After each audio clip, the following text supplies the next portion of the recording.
This is why I'm terrified. This is why I'm terrified that one day I'm going to wake up with a foot kink. But I love a foot massage. I love them. It's just, you get inured to it. You realize how good it is. Any massage. Like, oh my God. Welcome to Heaving Bosoms, the podcast where two best friends recap romance novels while fearing a foot fetish and sharing the gospel of Ilya Rozanov.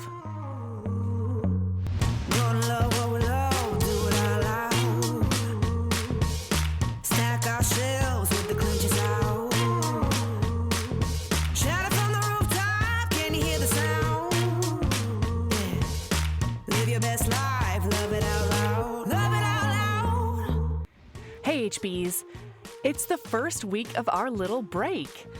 I'm taking my kids away for one night at an indoor water park, and honestly, I might be even more excited about it than they are. This week on Patreon, Sabrina and I are talking about the 14th installment of the Immortals After Dark series by Kresley Cole, McGrieve. Last week was part 1, and we're wrapping it up this week. As usual, it is deliciously bananas. We've had some wonderful people support us on Patreon recently, and I get to shout out a few right now. Welcome, you precious rainbow quartzes, Maka B, Aaron R, Zoe, Kayla C, Kimberly, and Abby is Rad. All right, we originally released this episode in February of 2024. And when I realized it was one of the many times Sabrina talked about Ilya Rozanov and the Game Changer series and Tough Guy and Ryan Price, I decided we had to unearth it for you. Here's part 1 of our recap of Hard Hitter by Sarina Bowen.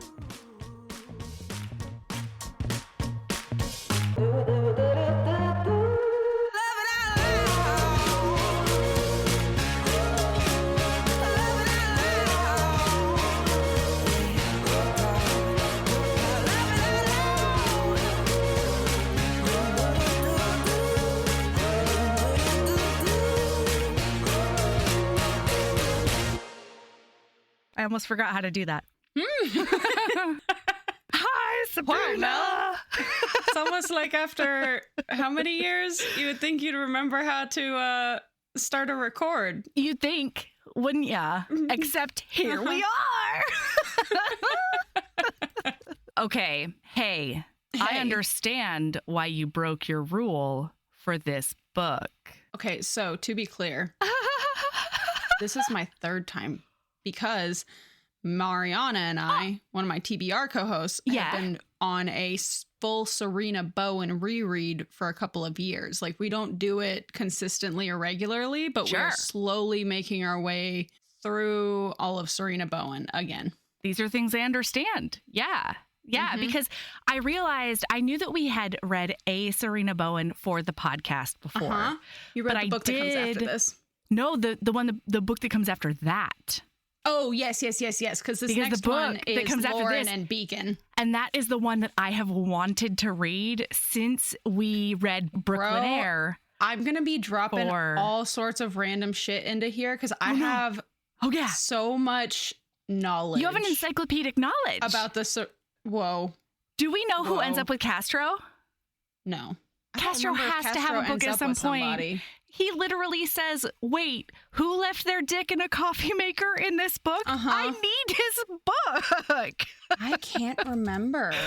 I need it. Maybe it just hasn't come out yet. I'm doing a Google. Because this is an ongoing series for her even now, right? So the first time I ever read Sarina Bowen was in... Oh, actually, I know exactly when it was because it's when I first started tracking all of my reading obsessively, which was in 2020. Like, wow, obsessively. I still have a written notebook, but I didn't write down anything in 2023, and I'm going to have to go back and fix that because I like having, I have a disc journal that I keep all of my stuff in. Sure, man. And I will go back and rewrite all 380 something of those names at some point. This is not relatable content to me. Boy. Well, so like I've been obsessively tracking my reading since the beginning of 2020. So at the end of 2029, what I'd really like to do is get those really nicely bound. And that will be my reading history of the 2020s. And then I'm going to do it again. Like each decade, I'm going to have like, and God, it's going to be so fucking thick, Mel. It's going to be so thick. Yeah. But anyway, I read Sarina Bowen like I do everything else. I started with her university series. Can't remember what it's called off the top of my head, but she wrote it with Elle Kennedy. And that comes up too in this book. Is that why he's always calling everybody college boy? Yes. And also in another way, don't worry. This is why I'm such a completionist reader, because like you would never, ever catch any of this shit. No, you're right. You're right. If you hadn't read, and people are like, well, you don't have to read the series that this is spun off of or that came before this. And I'm like, bitch, yes, you do. Sure. This is why you start from the beginning. Sure. So anyway, that was in 2020. And I did read literally every single Sarina Bowen book that was out at that time, except for her. There was one series that I DNF'd. It's like Defying Gravity or something, or like Dare, something like that. I'm so sorry, Sarina Bowen. I literally love everything. It just wasn't for Sabrina. Who's Sarina? Guess, did you notice that Sarina Bowen and I have the same initials? Oh, yeah. Oh, my God, you do. Wait. Okay, wait. Can we talk about my brain just for a moment? Brief tangent. We've been talking about Sarina Bowen. I then accidentally called you Sarina instead of Sabrina, and then I asked the world, who is Sarina? Melody. Like, what's the matter? I didn't even catch you ask that. That's beautiful. Oh my God. Okay, carry on. So Castro does get a book. It's Overnight Sensation. The reason I did not remember is I've only read it the one time. Just the once. Yeah. And it was in my fever dream of reading. Have we met his heroine? Not yet. Or hero? I think it's a heroine. He's always talking about puck bunnies. Okay. Yeah. It's a heroine. And we have, by the way, his name's Jason. We have not met her, but his book is the one right after Brooklyn Air. Well, because Rebecca is such a close friend with Castro. They're so cute together, and Nate hates it when he doesn't know it's just friend stuff. I remember his book was very cute, but it actually, has to be. My reread the man says, "Who left their dick in a coffee maker?" This is true. Well, so Brooklyn Air is actually where I stopped in the reread. So like Brooklyn Air forward, I remember really well, including the university series, because I read like probably 20, almost 30 books by Sarina Bowen. Holy shit. Company over the course of like 24 days. Incredible. Wow. And because of that, I remember like some stuff I remember really loving them. Like there's problematic stuff, but like I'm just gonna whimsy past it. It's a hockey series. It's gonna, Yeah, but like there's some stuff in that university series that like it's valid, but I'm just gonna whimsy past it for this conversation. Fair. And boy, the reread is going much slower because Mariana and I are reading together, but she and I also read other things. You gotta read other stuff, yeah. Mariana, this is a call out live public on podcast. She did in fact skip ahead to True North, which was much farther in our list for the reread. Mariana, I support you. Yeah, I figured you would, which is why I was okay with doing a public call out. I've already given her hell about it. I told her that I'd catch up with her, but I just haven't been in a contemporary mood for... That's fair. Like a year and a half. Yeah. Unless it's like contemporary Alien. That doesn't count. That's sci-fi. Sort of where I'm at. Yeah, that's sci-fi. Or contemporary if there's an alien or a monster, if there's an alien or a monster, it doesn't count. I know. It's bullshit. Anyway, wow. This book... So the last time I read it was the end of 2022. So it's been like a year and a half since I read it. Okay. And wow, I forgot that's very unusual for me. Unless it's the Billionaire's Wake Up Call Girl, which I do read like annually for whatever reason. I've never read anything else in that serease. I probably never will, but I read that book like once a year. I don't know what it is about that fucking book. I love it. But yeah, so I'm going to be dropping like tidbits. I'm going to be going on so many fucking tangents. I'm so here for it. So here's my problem. Do you want to know my problem right now? I'm in a problem zone. Okay. I did already commit to a Theodora Taylor rabbit hole. And so because of that...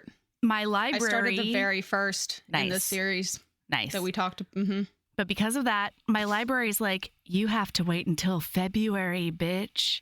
You're done with your Hoopla borrows. Oh no. I've hit my limit. Guess what I signed up for? What? Kobo Plus.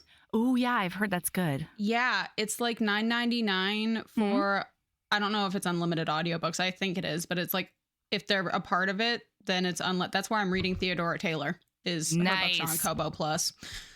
Because a lot of them aren't at any of my libraries, and I'm distraught. Yeah, I hear that. Okay. Hey, we're about to get into this book, but first, we have some incredible people who have joined our Patreon, and so we would love to tell them, hey, and thanks, and you're rad. So that's what we're going to do right now. Hold on. Let me get my spreadsheet up, because I'm organized today, everybody. You better get stoked about it. Okay. So, hi. Welcome to the Patreon, Katie L. and Katie B. Weasel Hut and Valentina S. Taters 88 and Maya P. Colleen N. and Megan R. And finally, Katie TW and Julia V. Thank you for being part of the Patreon. Wait, I love that. That's Kate TW. What did I say? Katie. I know that you had a million other Katies to say, but interesting. Hello, Kate TW. I have named you correctly. Thank you so much for being part of the Patreon. I am so delighted by both Weasel Hut and Taters 88. And I love that there's so many taters. You gotta add the numbers, because otherwise you're right. It's taken. I'm assuming that's what happened anyway. Can I tell you, when I walked into Netta's house last week to be like, hey, we're going to hang out, I literally went, are you making tater tots? She was like, yes, I am. They're in the air fryer. And I was like, yeah, you are. That's what this knows. Fuck yeah. I know my shit. That's right. Which, like, frankly, that tracks. You want to know who else knows her shit? Is it Ariana? It's Ariana. Yeah. Yeah. She's pretty fabulous. So I'm very curious. What's your overall feelings about book?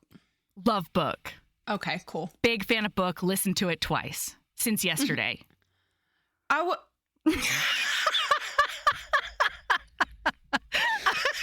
What? I did a lot of yard work today, which is also why I'm in an incredible mood. Tons of yard work. I felt so good. I got my hands in the dirt. I cut some trees down. I did a bunch of shit that was incredible today. Lots of shovel work. Lots of, clutching my butt to make sure I don't hurt my back kind of situations. Ooh, it felt good. And while I did that, I listened to this hot and spicy and fantastic book. So here we are. Action-packed. Action-packed. Holy shit. Like, how long is the audiobook? 9 hours and 50 minutes, I think. Oh my God. Mel. Yes, what? ma'am. That's almost 20 hours. Well, not if you're listening at 1.5 or 2. Oh, that's how you fucking do it? Yeah. Oh my God. No fucking wonder. I have been pondering how you fucking managed to listen. Like, when you were reading Iron Flame and you were like, yeah, it's like a 28-hour audiobook, and I listened to it in 2 days. I was like, what the actual fuck? Well, okay, so a lot this of times makes more sense though, because I can't do that. So I have some form of auditory processing, and so like when you speed it up like that, I don't listen to my podcast that fast. I don't listen to my audio. I can't listen to shit that fast because I just will not. So that was one of my biggest challenges, and like one of the things I got in my head about the most when I was recording Toxic Desire. That's one of the reasons the book took so long to come out, because I listen. I mean, I know a lot of people listen at 1.5 or 2, but because of that, I was reading a lot faster than I guess is recommended. You know what I mean? Like than industry standard. And so I kept on getting in my head about it and being like, no, you have to slow down and be an audiobook narrator. And then I finally figured out that like I was going too hard in that direction. So like I should just be natural. Like it was a whole thing that I did. Yeah. But one of the biggest reasons is because it doesn't take anything away from me. Usually, depends on the reader, doesn't take anything away from me to speed it up. However, I will say that now that I'm listening to audiobooks more as like research, you know, and like training, you put basically, them on like normal. Or at least the first read through, they'll be on 1. And then if I'm listening subsequent times, that's when I speed them up. Okay, I think I might be able to handle something like that. But like the idea, oh my God, wow. I would, if I listened to an audiobook, because I did have the thought when I was concussed, I couldn't read. And so I was listening to audiobooks and like cleaning my house and things like that.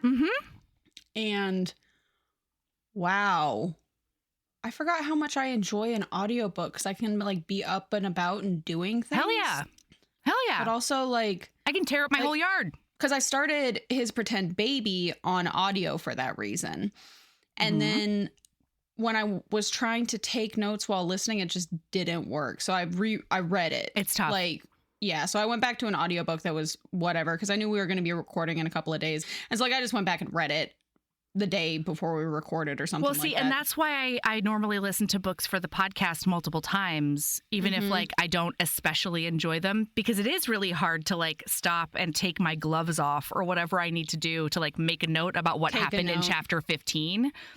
And so I'm more like, you know, my brain for some reason will pick up and just stick with plot usually if I encounter it more than once. Yeah. At least in the short term. I cannot tell you what happened in Brooklyn Air other than a concussion and pool floaty fart sounds. I mean, and that was a bit that happened from the podcast about the book. So I guess they probably had pool sex at some point. I also remember an AI in the house.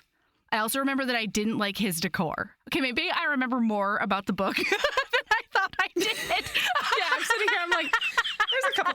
Well, so like it definitely brings back thoughts. So I actually ended up hitting up Mariana because for the life of me, I couldn't remember the actual like main conflict in the first book in this series. And so I messaged her also, like, bless her, because I didn't even say what the name of the book was. I don't know how she knew I was talking about Hard Hitter. Maybe I mentioned it at some point that you and I were going to be doing it, but I was like, how did, like, I realized after the fact, because she came right back, like. Now that I think about it, we should have had Mariana on for this one. I didn't even think about it before. Shoot. Oh, well, next time we do a Sarina Bowen, we'll have Mariana on, and she'll do it with us. I didn't even think about it either. I know, right? Wait, we just get in a groove. Do we want to see if she wants to come on right now? No, because she's not prepared. She hasn't read the book again. Yeah. Okay, so we start out in this book, and we learn one thing very quickly. Patrick O'Doul hates yoga because he's bad at it. Yeah, but he does it because he hates massage more. And so... Well, he also has no choice. Like, you've read Brooklyn Air. Anyone who listens to the podcast knows, like, Nate's not going to accept you saying no to yoga because you think it's some pansy-ass bullshit. Right. Yeah, Nate Kattenberger's not going to do it. Also, before I remembered what Nate's name was, before it was told to me, and they talked about picking up their cat phones, I just imagined, like, a pink silicone phone case that had like little ears on it, and I was imagining this like giant enforcer hockey player carrying it around, and so because of that, that's what I thought the whole book.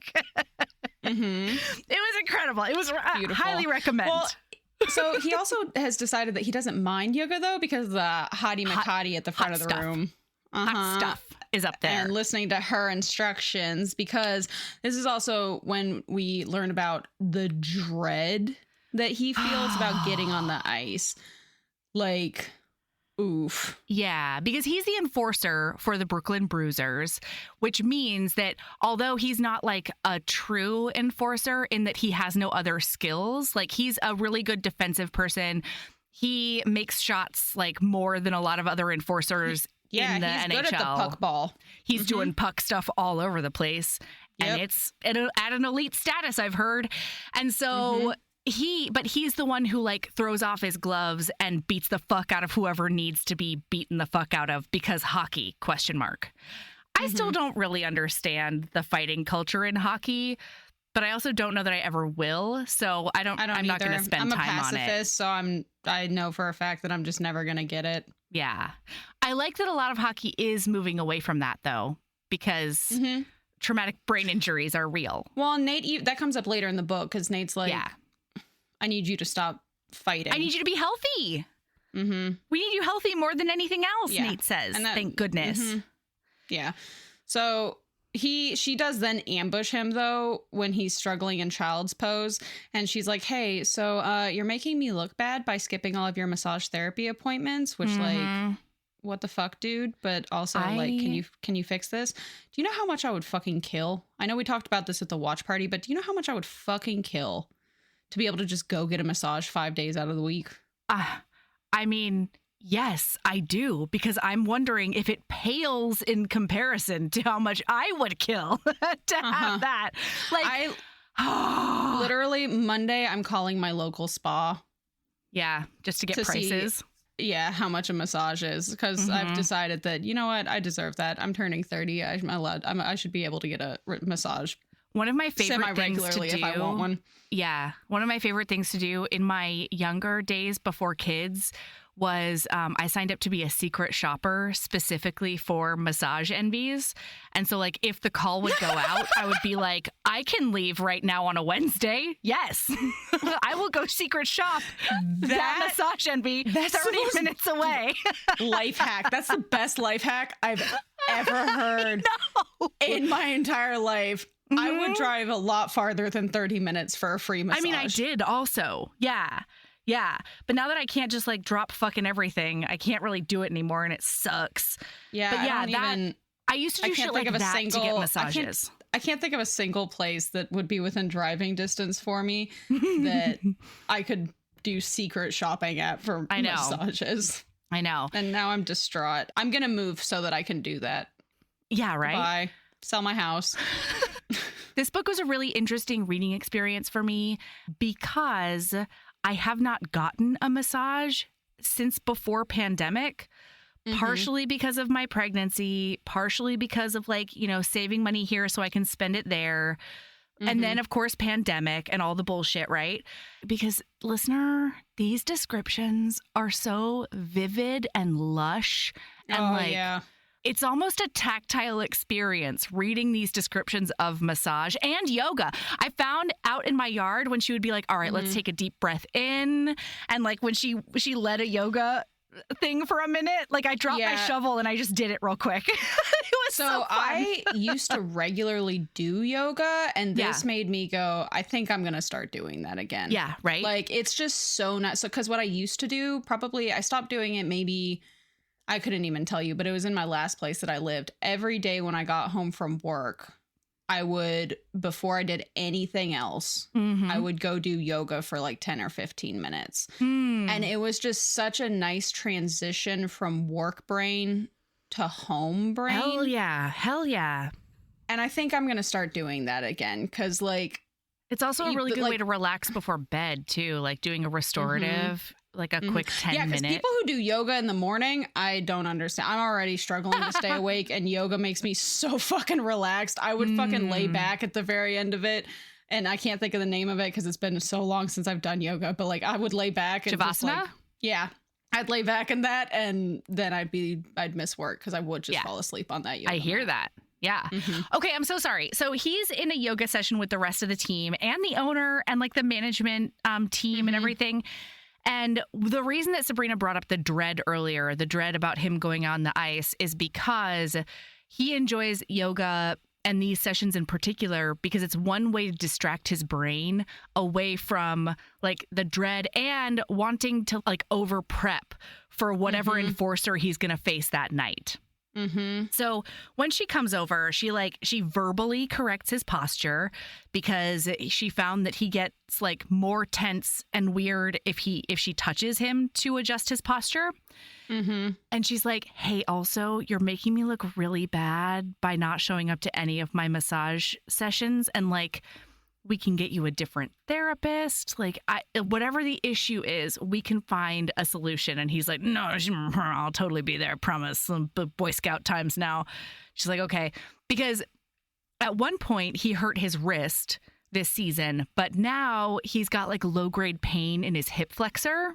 And that is becoming a problem because he's 32 at this point. And he's overcompensating with his lower back specifically. Right. So I'm not going to lie. So there are quite a few things in this book that gave me like flashbacks to when I played roller derby. Yeah. Because I bet. like one of the quotes that I have is him thinking while they're in yoga, he's like, Christ, the whole world was focused on his weakness. Chronic muscle soreness shouldn't be such a big deal. Playing through pain was a rite of hockey. And when I did hockey, or not, when you did roller derby, I don't need to do hockey. Nobody needs that. Probably really die. Yeah, for sure. I would. I love ice skating, but like you don't need to put I don't need anybody to try to whack me into a plexiglass wall. Yeah, I don't need but that. Like it, as much as people said that the sport did not encourage, like, and teams didn't encourage playing through the pain. That is bullshit. Not accurate. No, it's absolutely bullshit. It's any fucking contact sport. They just like, they're like, okay, are you healed enough? And it's like, no, probs not. like no, absolutely. Like I'd have fucking torn up knees because of it. You know what I mean? Because like you don't want to let your people down and things like that. And like, boy, every time he was talking about stuff like that, he's like, just got to go out there and overcompensate here and do it. I was like, oh my God, there's a lot of shit in this book that gave me flashbacks. Like, we'll get there at the very end. Anyway, okay. So all right, now we switch to Ariana's perspective. Because she is the team massage therapist and yoga instructor, which means she also travels with the team quite a bit. And she has just gotten out of an 8-year relationship. And the reason that she did is because her boyfriend had been like declining for a while as far as like how he treated her. And at first she thought it was stress, things weren't going his way, blah, blah, blah. It would get back to normal.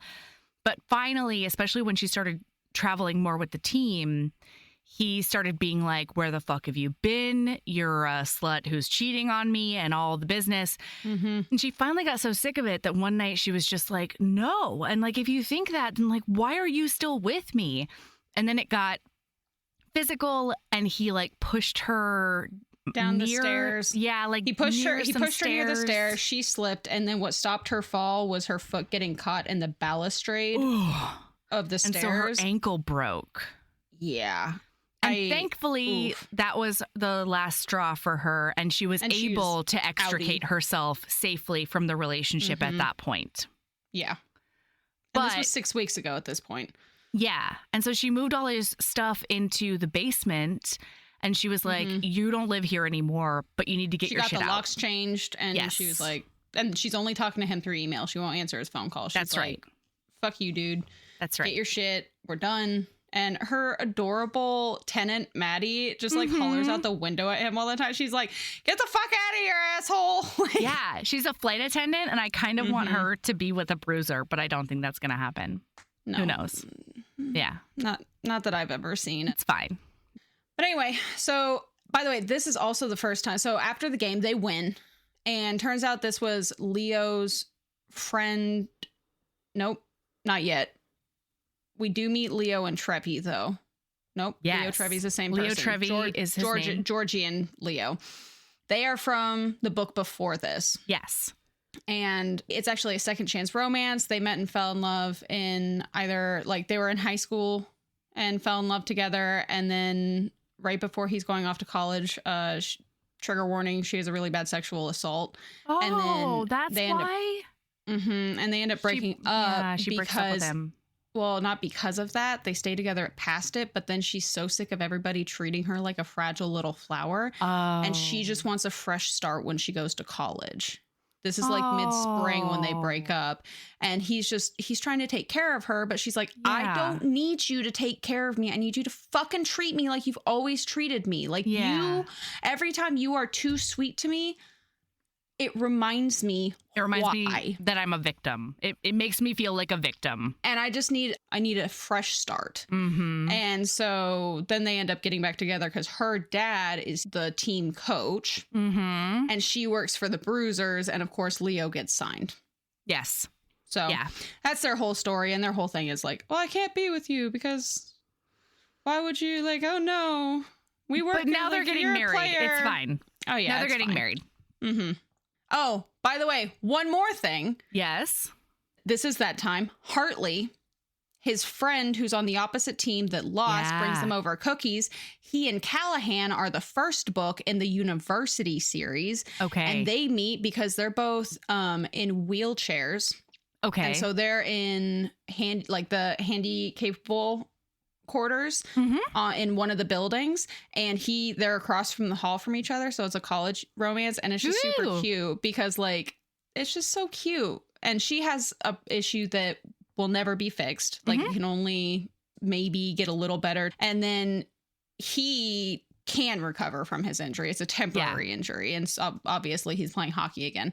And theirs was it was very cute. And it was the whole start to that series. And anyway, just I had a feeling we had met them somewhere before, but I whimsied it. Mm-hmm. So he goes in for his first massage session and he's so uncomfortable.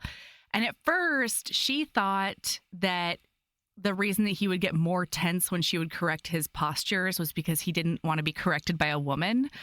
But then when she started thinking about the fact that he also kept on ducking his massage appointments, she's like, probably has a lot more to do with just the physical touch. Mm-hmm. And when they were out, when we met this first college book boy, she put her hand on his shoulder just to like lean down and like kiss Georgia on the cheek. And he tensed up a bit then. And it's from his perspective. And it's so cute because he's like, he really didn't want his friends touching him. He wanted friends to be like a hand-free situation, even when they were incredibly hot. Mm-hmm. And it was, I don't know, I just really liked it because I don't know why I liked it so much. I think probably because she was just any other person to him instead of being like, you know, the hot thing. She was the exception from the very get-go. Yeah, absolutely. So anyway, she finally chats with him about it in the session. And she decides to turn half of his session into her not touching him, but instead like leading him through some exercises that he can do not himself. Touching his weakness, because like he finally accepts that he needs a massage, and she turns it into more of like a gym exercise almost, where he's actually the one working that muscle and she's doing another thing, and that helps him get out of his head a little bit. Yeah. And then that goes well, and Zippy Zappy, she is on her way home and sees her ex's car near her townhouse. Oh my God. Yeah. And at first she's like, yay, I've been asking him to get his shit out of my basement for fucking months. Thank goodness. And then she finds out the next day when she's leaving, because she does, like, after all of that's done, the next morning before she heads to work, she goes down to figure out what's going on. Turns out he changed the locks on her own fucking basement. And then set up an office in there. And she's like, what in the world is happening right now? So when they get to their destination for their next away game, he comes in for his massage in like the hotel room she has set up. But when he enters, she's on the phone with the locksmith being like, he doesn't live there anymore. He doesn't have the authority to change the locks. I need you to change them back. Like we need to fix this. Well, and now they're causing a problem because they're like, well, is your name on the deed? And she's like, well, no, but like you literally changed my locks for me already. And then she finds out they're the ones who changed the locks for him too, because he said he still lived there. What the fuck? But she's they do end up doing it. He lied. Men do that sometimes. And O'Doul, of course, is like getting changed in the bathroom and like, I don't know what to do about this. But he does decide this time. So the first time they had a massage, he wears his boxer briefs. And this time he just goes fully nude. Ooh. But she's so shaken up after this phone call that she's like a little bit bumbly. And she drops one of the oil bottles. He lunges for it to get it, and he does get the bottle of oil, but he does lose his towel in the process. He's like, oh no. Like, oh no. She's seen my ass before because she's like been in the locker room, but this is totally different, and I look so dumb. Like, he's just like, oh no.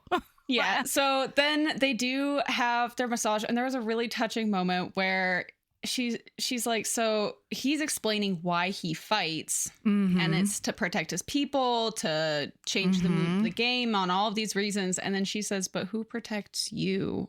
And he's like, I guess I do. Yeah, like, I guess me or nobody.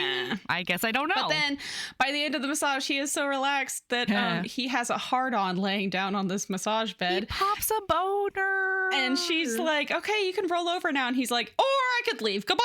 Yeah. And then he just like fucks right off. And she has this look of like just, I don't know, like she's defeat on her face. Well, yeah, and he's like, she's getting somewhere with him. Right. He's and like, then, it's super not you. Like, I'll even come to my appointment tomorrow. I won't even be late. It'll be great. Okay, bye. And it's very cute. It's so cute.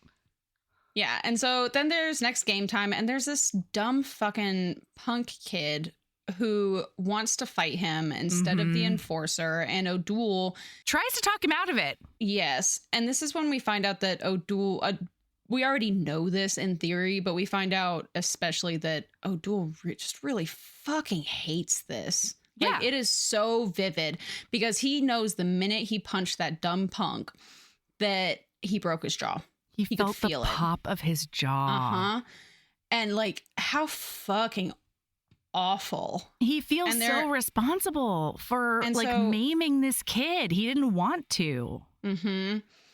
And Ari comforts him by bringing him over to give him a little massage in the, like, a relaxed massage in the, over on her table in the, whatchamacallit, the naked room. An alcove. It's just The an naked alcove. room. No. The locker room. Yep, that one. Yeah. And there, so I did write down a quote from that. Write down. I did highlight a quote from that. You wrote it down with your highlight finger. Hell yeah, I did. Yeah, you did. I did use my finger for that because I can't voice to text that. No, you can't. Anyway, so the quote is, the fight had hurt 2 people tonight. There weren't any winners. Maybe one guy had gotten all the visible injuries, but the one on the table was suffering too. And it's just like, oh. And so then she does give him a foot massage, and he does propose to her. Just like Castro does, because that's the other thing about Castro is that every time she rubs his feet, he proposes to her. And he so proposes once cute. for each foot. So can I tell you something? Yeah, Notice how I didn't squick out at the thought of a foot massage? I did. Yeah. I have learned since last May that foot massages aren't horrible because I did let They're a friend life-changingly good. give me a foot massage with socks on. I refused to do it with socks off. Okay, I went and put a brand new fresh pair of socks on before I would even let him touch my feet. But he did give me a foot massage, and it was life-changingly good, I think is the phrase you're looking for. I can't even squinge at the thought of it. Like, it's possibly one of the only times that I can think about feet and it doesn't let me out, this is why I'm terrified. This is why I'm terrified that one day I'm going to wake up with a foot kink. But I love a foot massage. I love them. it's just, you get inured to it. You realize how good it is. Any and it's massage. like, oh my God. Oh, You know how I any was telling you massage, about my bachelorette party at the Turkish bathhouse? Mm-hmm. I like get into this zone where I'm like, this is a professional doing professional stuff to me. And so they can do whatever the fuck they want. And I just I'm like, where do you need? Do you need me to lift my leg up? What do you need me to do for you to get this thing done? I like how I'm nodding like I know. I honestly don't know that I've ever gotten a professional massage.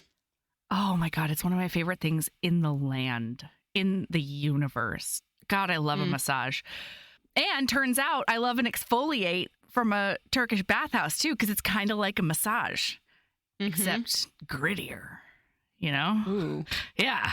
that sounds amazing. Yeah. I almost proposed to the guy giving me the Turkish exfoliate. I think I would end up proposing to pretty much anybody Yeah. who gave me a massage. It Yeah. was touch and go there for a minute. I almost had to call off the wedding and my own bachelorette party. The only time I've ever proposed to a partner is when they were giving me a back massage. There you go. Yes. Okay. So onwards, O'Doul they're back in town and he is having an evening off. And he's so mad because the trainer's like, you have to get a massage. And he's like, I thought I was going to have the night off. And I'm like, I don't understand you, sir. Like, anyway, he goes and he gets the massage, and she's really excited because he's actually relaxing and letting her do her job, but his body's not fighting her anymore. So she's stoked about that. And then when he leaves, he's like, I'm going to go get a burger from the place that I'm a regular at. It's going to be incredible. And I don't remember exactly what caused it, but he's a little flustered leaving. He's thrown off is what it is, because he's so relaxed. That's what it is. He's dazed. He's so relaxed. He's dazed. Yeah. He gets to the bar, gets his Diet Coke, gets his burger, and then starts getting text messages. And he realizes, oh, fuck, I accidentally grabbed Ari's phone. He's like, who is Vince? And why is he calling me a slut whore cunt? Stupid slut. Yeah. Like, I don't need that today. Yeah. Frankly, I don't think anybody needs that today. I love how immediately he's like, who is Vince and what have I done? Yeah, right? Jesus. And so he starts panicking, calls Becca, and he's like, I need Ari's address right the fuck now. Yeah. And so she gives it to him, and he runs over there. And we did not mention this fuck balls earlier in the book, but we did find out earlier in the book that he did buy drugs, uppers, at a club, because some other really nice enforcer could tell that he was done with all of it and gave him some uppers, and he realized, yes, this does make me invincible on the ice. So he went and bought one time, but then it made him feel like a no good shithead. Yeah, he didn't scuttle around. Yeah, the buying experience. He didn't want to feel like a criminal. Okay, listener, I don't know if you are savvy enough to have caught on to this, but I absolutely was not. For the first, 80% of this book, all he refers to them as is uppers. So I'm like, maybe he got a Vyvanse. Like maybe he got, maybe it's a cocaine. This motherfucker picked up. Is microdosing meth, yeah. Meth! He was taking meth before games. I didn't know meth came in pill form either. Maybe that was part of the problem. I don't know. But I did not realize he was legitimately taking meth. Well, I mean, technically there is legal medication that is essentially basically a methamphetamine. Meth. Yeah. So, like, I always assumed that it was one of those since it's in pill form. Okay. I never thought it's like he was just taking straight meth. Like, you didn't think it was the blue stuff that Breaking Bad? Yeah. No. Okay. But wouldn't those be amphetamines? I thought that methamphetamine was like the level up. To be honest with you, Mel, I don't know enough about drugs. But this is my problem, right? Like, I don't know. Kind of like how we asked you, listener, for thoughts on money laundering. If you feel like giving us crime information and drug information, feel free to email us. Are you a drug? podcast@gmail.com. We will keep that confidential for you. Just enlighten a bitch, I guess, is what we're asking for. Yeah. Anyway, apparently meth comes in pill form and he was buying it. And he looks at Vince, who has a brick in his hand, and he's about to throw another brick through a window of her house. And he's like, oh, fuck, I did buy drugs from that guy. Illegal ones. But that might be meth. Swoon, he is like, fuck it. He's being mean and scary to Ari. He can't do this. And so he goes after him anyway. Yeah. And then hot from the window above, he like takes Vince's feet out from under him, and man he can't. She yells, "Man on!" which apparently is a hockey term when you gotta warn somebody about a dude coming at you that you don't see coming. Man on! So he turns around and he just ducks away from a younger thug man, and he whacks him in his Italian face or whatever, like it does. I don't know. And then he's like, you need to get the fuck out of here. You can't do this to women, especially not Ari. Get out. And then they hear a like a little police chirp, and they do fuck off at that point. Yeah. Then he goes in. Yeah. Well, she opens the door and she's like, oh my God, are you okay? And it says that he does something very uncharacteristic, which is that he jumps onto her stoop and he just on instinct, listener, just from his bones, Embraces he just her. takes her into his arms and crushes her against his chest. And he's like, are you okay? And she's like, yeah, I'm very shaken up though. Yeah, so then he does take care of her, puts plywood over the window because they can't do anything about it right now. They're flying out to Montreal the next day anyway. And he's like, okay, you're coming to stay with me. So she does go with him. And he says, you can't stay here. Yes. You're coming to my house. And then he tells us, the reader, listener, that like, that was a weird thing that came out of his mouth. He's never had anybody over literally to his apartment. Not a person. Ever. Like, even when he has casual sex, he does not do it in his house. Mm-hmm. So we get to his house and Ari explains her side of the story with Vince because she doesn't know about all of Vince's shady shit in the background, but she just explains that like when they got together, it was one way and then it got worse. And then it turned into a whole thing and it's just bad and not good. And he's like, do you want something to drink? And she's like, yes. And he's like, okay, I have Diet Coke and Scotch. And so they drink Scotch together. She says, I don't drink diet soda. That shit'll kill you. And he's like, well, if Scotch will do it too, I don't want to know. Yeah, don't tell me. And then she goes, Vince didn't ever want me to have Scotch because he didn't think it was ladylike. Ladylike. And in her mind, fucked. She's like, oh my God, every time I talk about Vince, he gets worse and worse. Worse and worse. How did this happen to me? And she's having this like giant internal crisis because she feels like she can't trust herself anymore. Because she turned into, quote unquote, that girl in her mind. She feels like she allowed her abuser to abuse her. And so because of that, her judgment can't be trusted anymore. I will say, rereading this now in 2024 was way easier than rereading it in 2022 because that was not long after. I did wonder about that. Oh, boy. This was... Ooh. Because Sabrina and anybody else who needs to hear it, you can trust your judgment. It was not your fault. Yeah. Because, like, those people are just such master manipulators. Like, it's not your fault. Yes. You might need some therapy to come to that conclusion. And for the love of God, go get therapy. Yeah. Take care of yourself. But, like... Ooh, boy. But that's where she's at right on now. Abusive relationships, by the way. Oh, like, in fact, I'm going to request that we put that in, like, episode notes, because, like... Yeah, remind me, yeah. But anyway.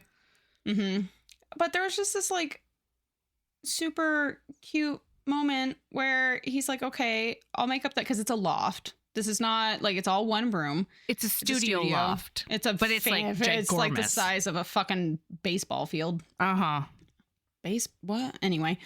And he's that's like, right. She says it's the size of Grand Central Station. So yeah. Yeah, that's it. And she's like, I really don't want to put you out. And he's like, nah, been a while since I've been to a pajama party. We can braid each other's hair and tell ghost stories. And it was just so cute because he's just making jokes and like and making her feel at ease. Comfortable. Yeah. And then while he is making that bed for her, she is standing there acknowledging, damn, it's a sexy man. Yeah. And like when she was massaging him, she's just like, you know, as a massage therapist, I think all bodies are beautiful, but some are truly more miraculous than other ones. Like this is one of those bodies. So she's looking at this hot man make up the bed and she's like, I don't know if it's the Scotch talking, but it seems like we should be fixing to roll around on that bed together. And then she's like, no, cool your jets, get it together. So then they sit down and watch something on TV and she ends up falling very important to me. Falling asleep on the couch and he picks her up and puts her into bed. He tries to wake her up first though, which I thought was very important. And she just like won't move. And he's like, I would leave her, but she's going to get a crick in her neck. Do you want the quote? Please. He knew he could cover her with a blanket and let it go at that, but her head was angled onto the arm of the sofa in a way that didn't look comfortable enough to last 8 hours. Okay, then. He'd just have to do a little better for her. Come on, sweetheart, he whispered, kneeling in front of her. Time to hit the hay. He patted her hand. Nothing. Nope. Well, All right, then. He got up and slipped his hands underneath her back. When he lifted her slightly, a pair of sleepy arms came around to clutch his neck. There you go, he said encouragingly. And he carries her and tucks her in. And then she's still like sleeping, fully sleeping, but she like laces their fingers together. She grabs his hand and he's like, uh-oh, I live here now. And he sits on the edge of the bed. Another quote. Yeah. Ari had told him once that when two people touch, they touch with their whole soul, and her soul was clinging pretty hard to his right now, her long fingers clasping his hand as if her life depended on it. Fuck it. Still holding her hand, O'Doul stood up again and lifted the covers on his side of the bed. And then they fall asleep with him holding her hand, and it's very cute. It's great. It's great. Oh, yeah. And before he had even gotten up, before he had decided to get in bed with her, they're holding hands, and he's like, "What would it be like to come home to Ari every night?" Yeah. O'Doul, you closet romantic.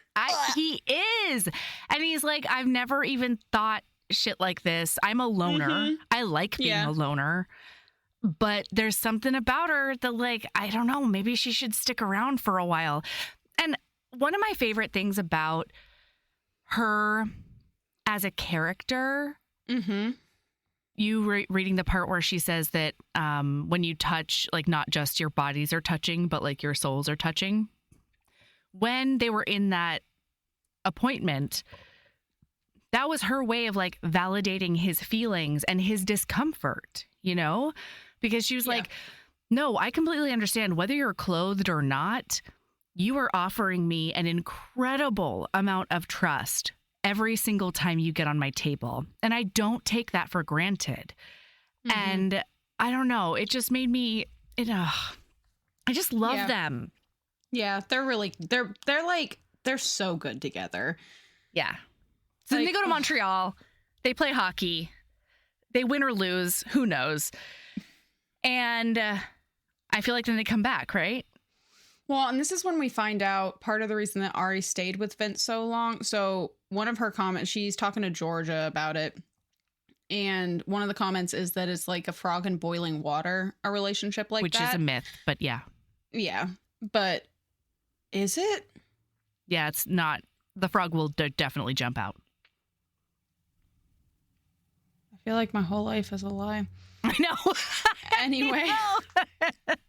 Okay. Well, it's a beautiful metaphor, though, you know?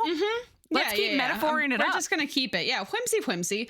So, but turns out the reason she stayed with Vince so long, to give y'all some context, they got together when Vince was 31 and she was 21. She was working in his club, and she spent the majority of her 20s with him because she's 29 now. Yeah. And she stayed with him so long, even when stuff started not to seem so great, because she really wants a kid and she's feeling like she's aging out of being able to have a child. Which, like, because she knows that you need a couple of like formative years if you want to do it with a partner, or at least that's how she's thinking about it. So she's like, I was hoping he would get his shit together so that I wouldn't get stuck. She got stuck in the sunk cost fallacy. Yeah, exactly. Is what she was doing. So they get back from wherever the fuck they are, and turns out Vince, she did get those locks changed on that basement, and he sawed through the fucking door. Good God. To get in there. Oh, and then when they get back, O'Doul does come by to make sure that her house is safe for her because of all of that. And then they have their first kiss. So listen, I wish there was a better way to like lead you up to this, but there really wasn't a lead up to it at all. No. It was one of those like, we're standing in the same room, they check the house over, and then they just like lock eyes and pounce on each other. And then they're smooching. And then, oh my God, I would just like to say, I fucking love it when one of the characters is like, tell me to stop.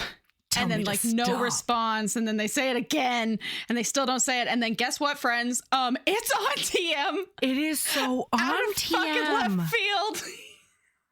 Oh my God, they go from 0 to Pound Town right here in front of us. And it is no discussion at all, and it's so good. It's such a fucking good sex scene. And it does so one of my good. favorite things, which is where when somebody's going down on one of the MCs and they look up and make eye contact while they're doing it. And like, and in this case, he makes eye contact and he says, "You taste so sweet.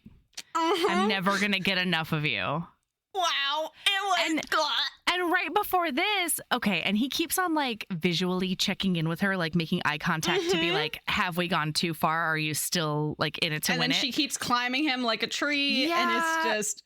And I also had this moment where I was like, oh my God, he's putting the condom on now? Like they're going to make out and then he's just going to shove himself inside her? No. He puts the condom on and then that's So when he's he starts prepared. Kissing down her body. Yeah. And then he does. He fucking goes down on her for a while and then he pierces her. And it's hot. wait. But first, I'm so sorry. Right before he Yeah? starts like kissing down her body and stuff, he whispers in her ear, "Are you ready? Because I'm going to give it to you so good." Or like, "You're going to get it so good," or something Dude, like that. He is such cannot. a sexy, rugged fucking hottie McHotterson. Jesus. Like, she is not the only hottie in this relationship. For sure not. No. Mm-mm. So they do bone it down and it's hot. And then they fall asleep together after he goes to take care of the condom. And it's super cute. And then knock, knock, knock. They wake up to the cops banging on the door. Mm-hmm. Well, I'm sorry. They do fall asleep holding hands again. Mm-hmm. I'm sorry. It was just important That's to me. very important. No, it's very important. Okay. Yeah. But now the cops are here. Yeah. And they're here for obvious reasons. And because they have a warrant for... Is it obvious, though? Here I was thinking they're here to investigate the fact that he sawed her basement door apart. Yeah, but I no, think that... they're just here to see, because this was his last known address, and he probs has some contraband hidden somewhere. The Is fuck? that not how... I don't... Come on, police. Maybe it was part of the ongoing investigation or I think whatever. It's because the basement is attached. You know what I mean? Like it's part of the property. Like I think that they probably overstepped, but like it's a whole thing. O'Doul totally fucking makes it work though, because one of the cops is obsessed with him. Yeah. And so he really plays up his relationship with Ari, and she's just pissed the whole time. She just suddenly he's being like, "Honey, do we have cream in the refrigerator?" She's like, yeah. "Hand me my bagel, you fuck." I'm so mad. Well, and at one point, well, like when they first show up the warrant, she's like, so I just have to let them in? That's it? And he looks at her and he says, "Sweetheart, I know I'm supposed to be the heavy in this relationship, but I've only seen warrants on television." And it was so cute. It was so funny. Cute. So they finally finish up looking around and all of those things, and they don't find anything, unshockingly.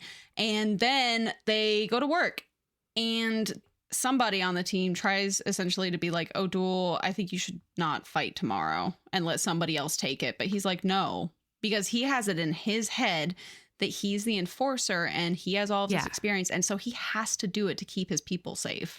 It's multi-layered though, right? Because that's the first layer. The second layer is, I'm the guy who fights. And so if I don't fight, then I'm the guy who walks away from a fight. Yeah. And then the third layer is, I'm 32 and like hockey players might play till they're like 38. And so he's like, the moment the team starts taking responsibilities away and starts making accommodations for you is the beginning of the end. Mm-hmm. My God. Mel, if you haven't, I am going, so this is on the 5-star rec list. Oh. Anyway. Well, one of the books in the series is, which I'm very excited about. But I'm going to recommend, I think it's called Tough Guy. It's an MM hockey. Ooh. And oh my God. Isn't that your favorite MM hockey? Yeah, because isn't that your favorite one? And a heated rivalry is on the 5-star rec list as of recently. And I am, when I saw elated. That, over the moon. I screamed. Did you see rainbows? I was very fucking excited. And Yeah, I was delighted. But Tough Guy, he's the enforcer. And he is I think that's the name of the one with the enforcer. And he is like, he's huge and he is the enforcer. And that like, this is all he does. Like, this is what his job. And like, these two books are very reminiscent in a lot of ways when it comes to that. And they're both handled so well. And in that other book, he's like a huge teddy bear. So whenever we do read Heated Rival, I'm just going to tell you, Mel, you're going to end up reading the whole fucking series. That whole fucking series is incredible. All right, then we'll do it for Patreon. It'll be great. Don't you play with my fucking heart, Mel. Don't you play with my heart. I would never.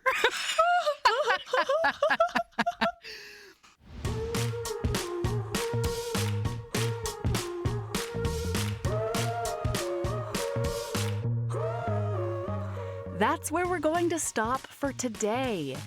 We'll be back tomorrow for the rest of this hot hockey romance. Heaving Bosoms is produced by us, Melody Carlisle and Sabrina Bradley. Editing is done by me, Melody Carlisle. Our theme music is by the incredible singer-songwriter Brittany Fonts, and our art is by the ultra-talented author Kate Pryor. If you like our show, remember to follow us on your favorite podcast app, rate us 5 stars, and leave a review. That one small action is a huge way to help the show. If you want to get in touch with us for advertising inquiries or anything else, you can email us at heavingbosomspodcast@gmail.com. If you want more of us, visit patreon.com/heavingbosomspodcast.